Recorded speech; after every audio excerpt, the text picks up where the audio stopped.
Hello, students. This week we're going to focus on the very last chapter in your textbook. Yes, you've made it this far, and which continues our discussion from last week. So last week we covered all of the residential applications of lighting design. This week we're going to shift to the commercial applications of lighting design. When we talk about commercial lighting design, first we'll examine what exactly a quality lighting design might mean for commercial applications. And then we'll talk about specific types of uses. Now, commercial design has a wide variety of uses, but we're going to focus in on some of the most common ones: offices, schools, healthcare, hotels, restaurants, and retail. In this video, I'm going to cover offices and schools, and then the next videos will cover the other topics. What does a quality lighting environment look like for a commercial application? Well, one thing you need to consider is that you are designing for diverse populations. Many people could be working at, using, or visiting your location. So universal design is way up there on the criteria list. You need to consider all the different types and abilities and sizes of people that might be using your location. The ADA and other accessibility regulations now come into play because you are in a public location and not private like a residence. Safety concerns should always be at the top of your list.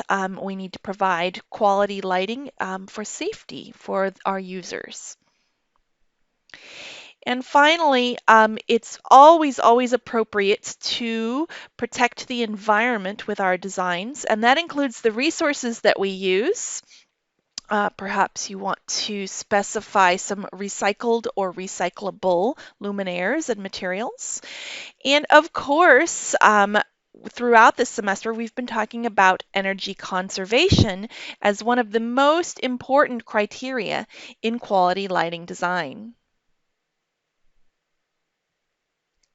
So for commercial lighting environments, to produce a quality lighting environment, you need to understand the goals of the organization. What are they trying to do? And the characteristics of the end users. You'll need to identify the activities that happen at the site. Don't just rely on traditional or stereotypical activities. The example in your textbook, you could have an office situation, but it also has a lounge area. All right. You also definitely need to be responsive to the needs of both your clients and the end users. In residential design, those are typically the same person or people or group, all right, or family.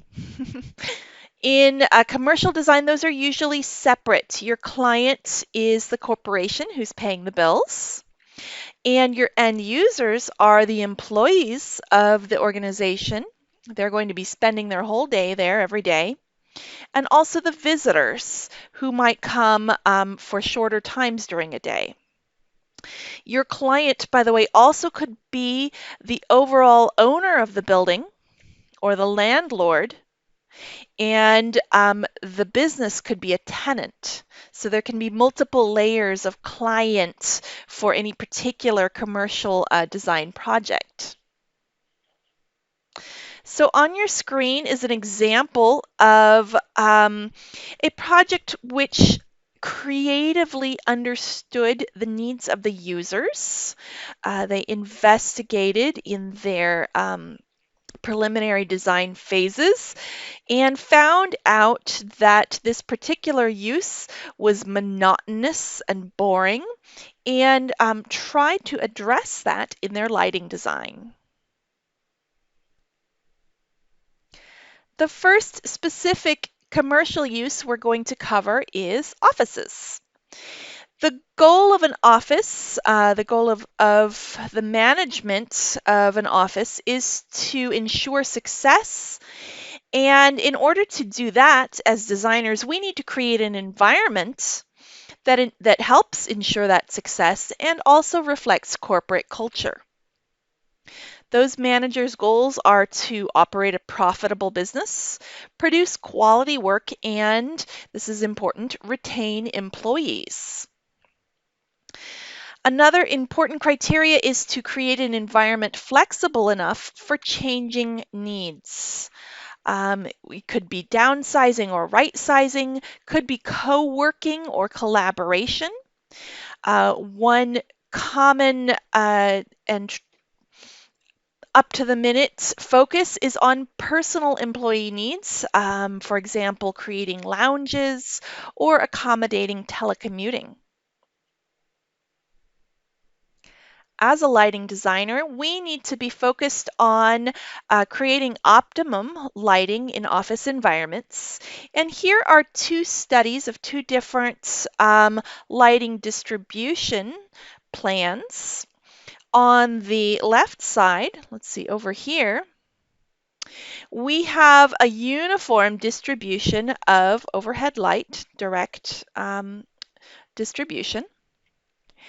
And on the right-hand side is an example of a clustered arrangement where the lighting fixtures are direct to the task surfaces.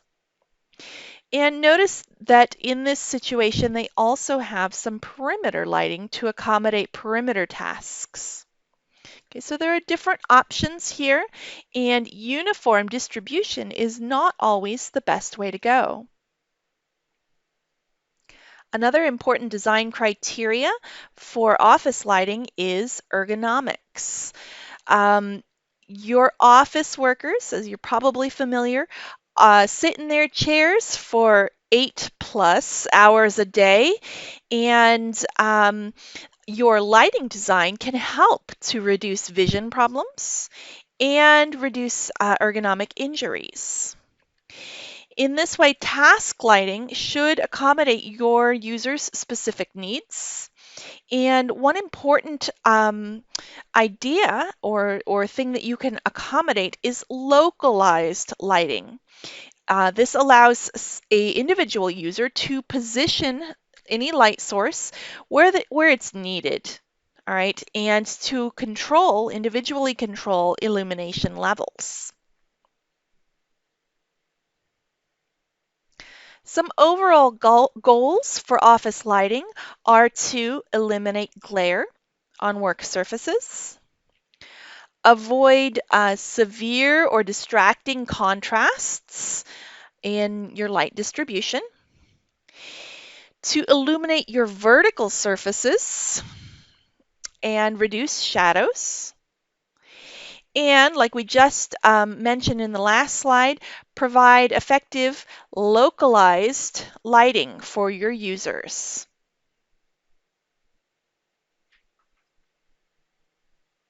Let's shift our focus to educational facilities. And here we're talking about schools, of course, but it encompasses schools of all types. So you can have elementary, high schools, higher education, and including some corporate learning facilities.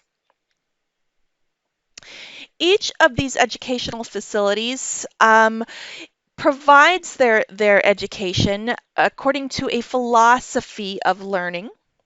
Your lighting needs to support whatever that specific philosophy of learning is. One important factor in educational facilities is daylighting. Daylighting has been proven to have a positive effect in classrooms and a positive effect on learning outcomes. In your textbook and in this illustration right here is an example of daylighting for an elementary school. But notice they are focusing on a non-traditional learning space. This is not a classroom. This is a library area, and it kind of adjoins to a circulation area or a hallway, and students are still learning in this area. So let's talk about some specifics about illumination in educational facilities. The illuminance levels, how much light that you should provide, are based on the ages of the users. Your younger users, they've got those sharp eyes and they actually need a lower illuminance level. Your older users might need a little bit more help and a higher illuminance level. Those illuminance levels are also based on specific applications and specific tasks because there are a variety of them in the learning environment. Layered lighting, we've been talking about layered lighting our whole semester. You should definitely apply this technique throughout an educational facility or a school.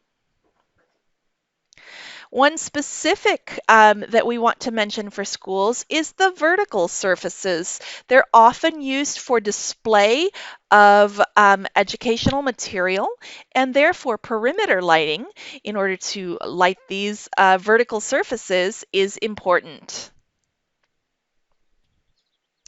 Let's talk about audiovisual presentations. Educational facilities usually need to accommodate some AV presentations, such as in our lighting class. When we were in the classroom, usually presented some slides up on the front of the classroom. There are some very specific AV needs for educational facilities. Specifically, we need to provide shading devices in order to darken the classroom. Sometimes this is forgotten, all right, and then the students can't see the presentations because it's actually too bright. You need to provide some variable lighting and allow students to take notes in a dark environment. And finally, don't forget to direct some lighting at the speaker. It's important to be able to see the speaker's face and allow that communication to take place. Two other specific tasks for educational facilities are computer use and collaborative activities. They're both here on the same slide, but those are two very different uses. Make sure that you apply your illumination considerations for computers to all classrooms because pretty much all classrooms include computer use nowadays. Also, for collaborative activities, you need to specifically design for group work, group discussions. Your textbook illustration here suggests that these are similar to the lighting for casual conversations like we discussed for a living room.